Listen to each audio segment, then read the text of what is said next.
అవును, ఖచ్చితంగా వెలిగాల్సిందే. ఎందుకంటే ఈసారి ధనత్రయోదశి, శని త్రయోదశి శనివారం రావటం చాలా విశేషము. అండ్ ఇంకా ఈ యమదీపానికైతే అస్సలు లేట్ చేయొద్దు ఫ్రెండ్స్.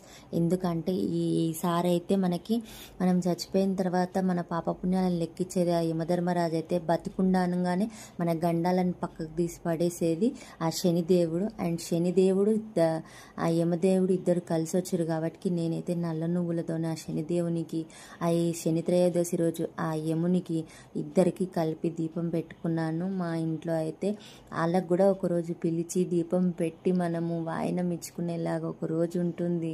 అవును, ఖచ్చితంగా చెయ్యండి ప్రతి ఒక్కరు. ఎందుకంటే మన జాతకం, మన కుటుంబ సభ్యుల్లో మన భర్త, మన పిల్లలు ఎట్లాంటి అపమృత్యు దోషాలు ఉన్నాయి. ఎందుకంటే ఈ రోజులలో బయటికి వెళ్ళిన మనిషి ఇంటికి రావటం అసలు నమ్మకం లేదు.